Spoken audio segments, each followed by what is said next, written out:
So what that is, although very true, definitely a bit of a clickbait title. Trigger warning, I will be talking about some of that stuff. But yeah, it's a little bit clickbait. I'll tell you why, because to be completely honest, the last video got 29,000 views as of today, and I'm actually very close to getting this channel remonetized. So in the purely selfish, capitalistic pig man that I am, I feel like if I can turn this channel into something that starts to pull in a little bit of extra money, I'm gonna try.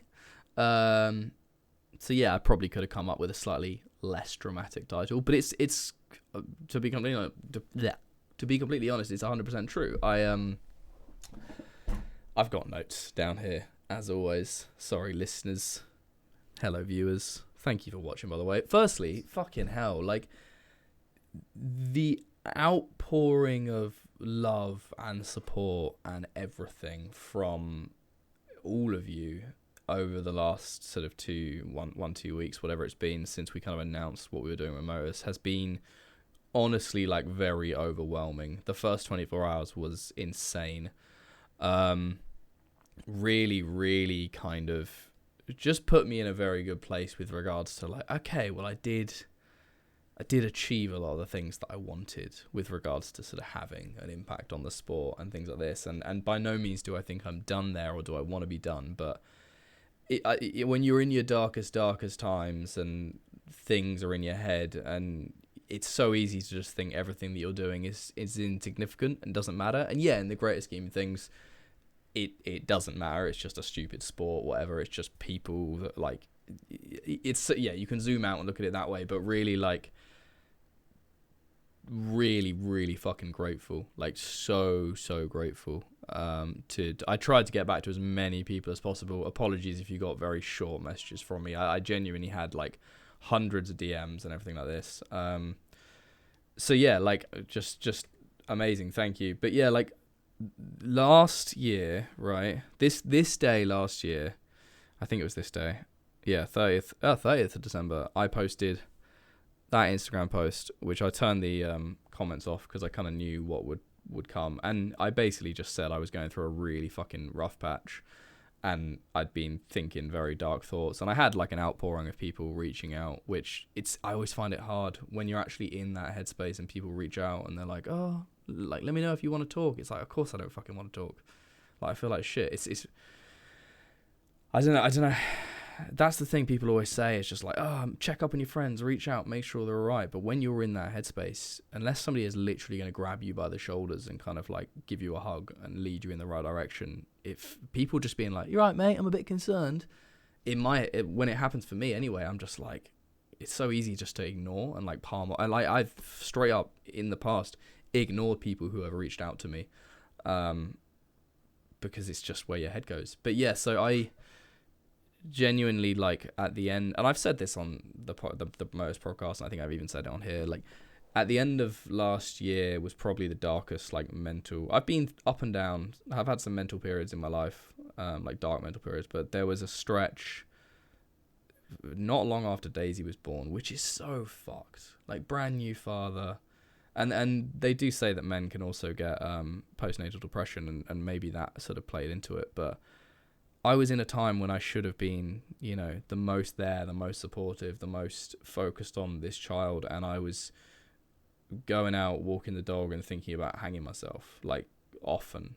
There were periods where I genuinely didn't see myself getting through a few weeks. Like, I'd just be like, there was this thing in my head that it was like, at some point in the near future, I will kill myself, which is like, not insane, but it's crazy. Like, and now it's so weird looking back, because I'm like, by no means am I in some crazy different place in terms of financials or living or anything, but my headspace is very, very different. And still, I can have really, really dark thoughts occasionally, but nothing like then. And it's really weird, because you look back and you're like, well, why was I? And you try and think about it and you're like, I just felt like I wanted to die. And there were loads of factors, like Daisy becoming a father was really hard. I had all this financial stress, and there were all these factors. But I think when it comes to depression, I don't know the ins and outs of it. Some people say it's chemical and in your body and things, but like, I mean, your head just gets into a space where you just want to die. And thankfully I didn't, obviously. But I mean, one of the biggest things I think, and I really wish it wasn't the case, but my financial situation, like my personal financial situation, has for the last couple of years been pretty crap because of what I've been putting. Like, I mean, I've piled money into Motus to keep it alive and to sort of keep it going. And as much as you try not to compare yourself, I find it very easy to go, I'm 32, I've just had a child, I've got no money.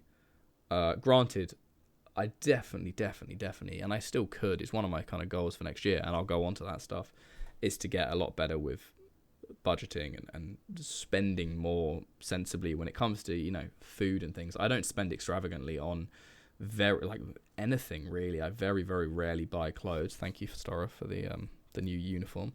But I definitely see, you know, spend too much on food and things like that. And I could have been better, but it was so easy for me to just go, I'm a joke. Like, that's all I thought. I just thought, I'm a joke. I'm a scumbag. I'm an idiot. I fucked it. Like, I've got a kid. I'm terrible. I'm barely sort of managing to pay Sarah any money.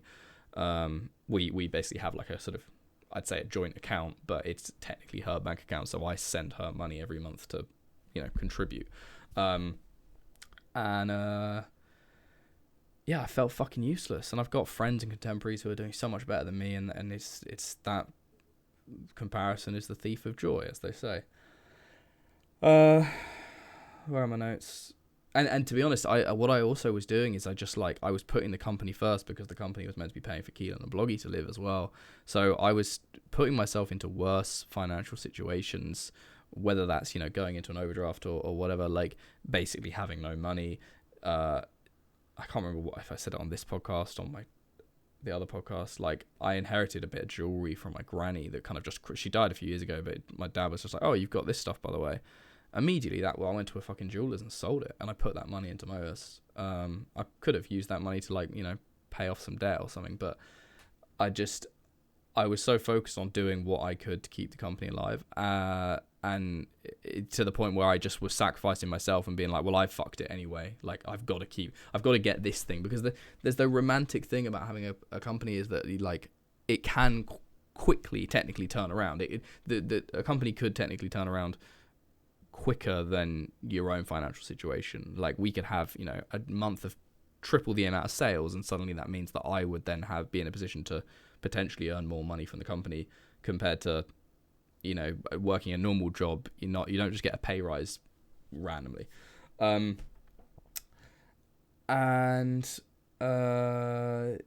I kind of was just like, I'm just sacrifice, like, just putting myself in a hole to really make sure things were okay at the company, which in turn was just destroying my mental health. Little did I know. I mean, one of the big factors is that we had this huge invoice to pay for all these trousers, which were going to be the saving grace. That was it. It was like, oh, we've got 1,000 pairs of trousers that are going to get us out of this hole that Motus has been in for the last year or so.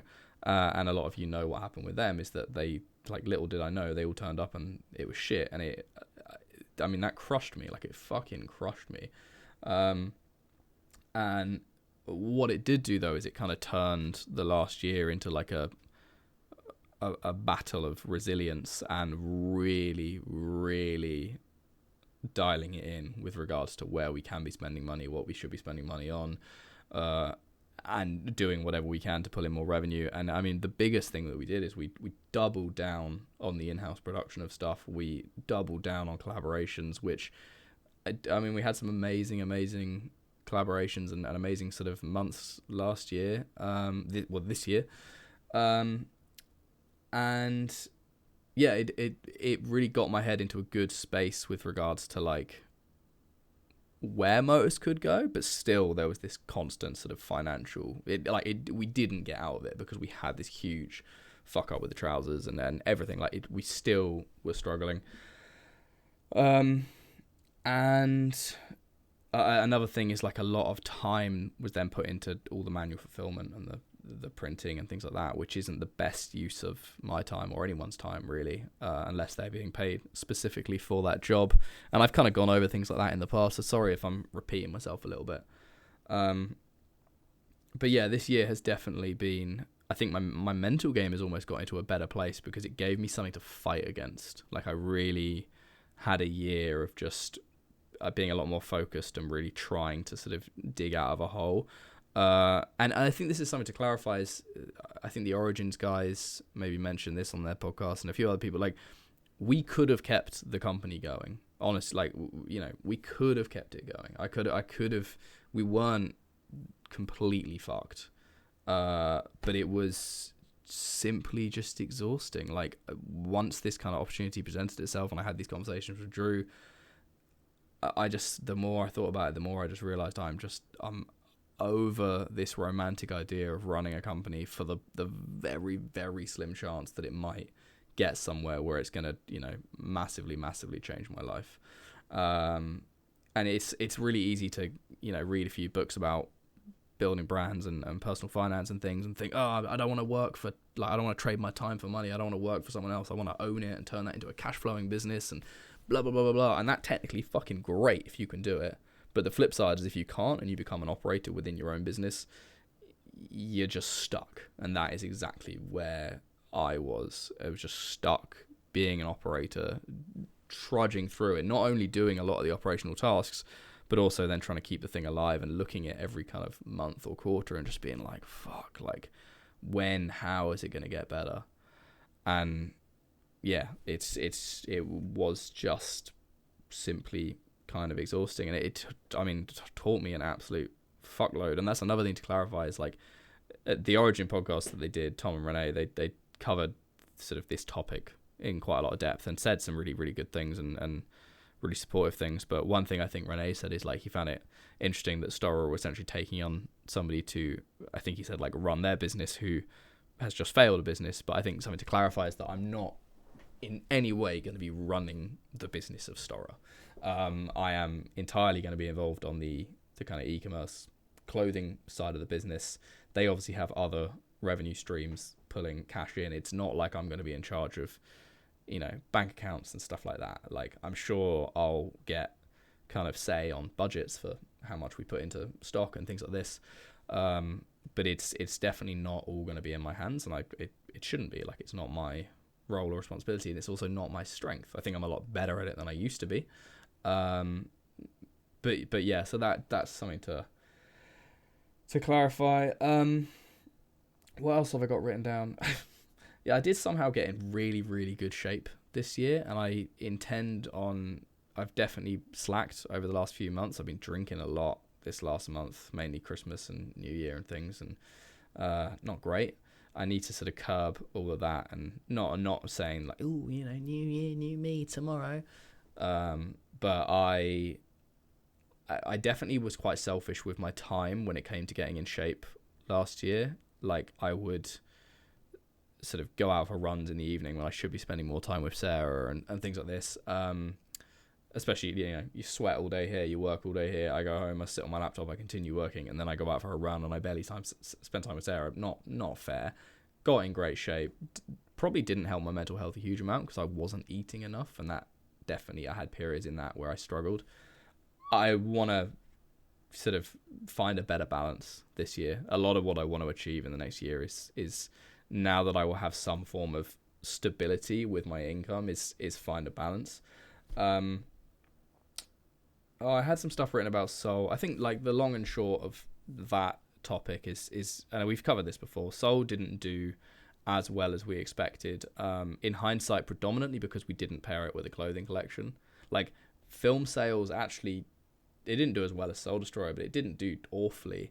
But Soul Destroyer just was insane because we paired it with this massive collection, and it had way more hype and more structure around that hype and things. So we learned a lot there, that I'm sure we can, you know, keep in mind, take to Stora, take to future things, whatever. What have I got? Yeah, I think really,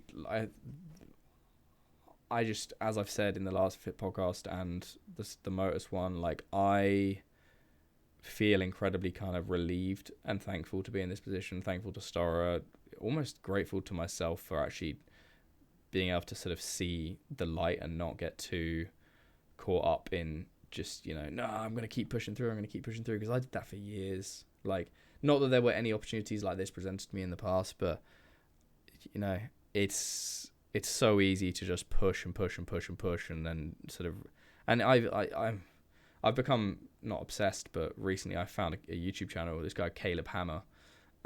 He does financial audits. It sounds so boring, but it's so interesting.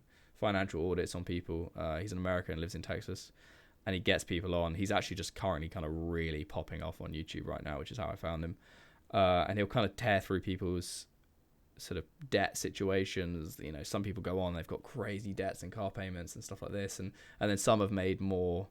Not that having a car payment or something isn't an honest mistake, but some people have fallen into debt because they're just foolish, and other people have sort of fallen in because of personal issues and things like this. I watched that, and there's some people on there I do relate to, because I'm like, fuck, I was ignorant like you, and I have put myself in a bad situation, and if I was in my 20s and had this mindset right now, I'd have another decade of like essentially compound interest and everything you can do in that respect. But and I've beaten myself up about that so many times, 10 times over. So I've got to just put that stuff to bed, and that's really where I want to go with this next year, is just like fix my personal situation, become that frugal, boring person who just is saving. And I used to have a solid emergency fund, and that got fairly depleted, and like, really, really get everything like that back solid. I don't want to start any new businesses or any new projects. Like, I have shit in my brain that I want to do, but until I have a more solid foundation, I don't want to do it, because I've fallen into that trap before. Tracking habits is another thing that I guess we're on to this part of the subject now that I was going to cover. But yeah, I had a really good period last year of tracking habits after reading Atomic Habits is obviously the big one, but a few books about that topic.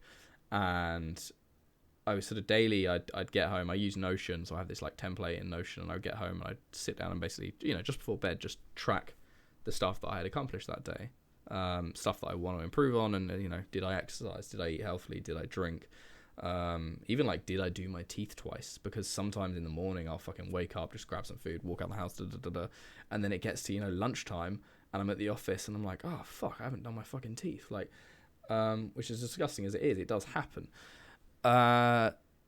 So shit like that.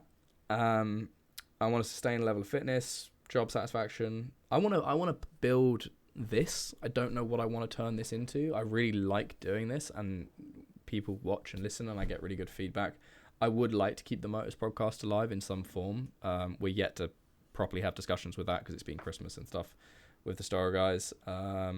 Where we would do that from, etc., I don't know, but that seems to be the thing that the community is like, don't let this die. And as much as Stora do have a podcast, even like Ben just said, don't kill the podcast, like, I think it's possible for both of those to exist without there being a massive conflict there.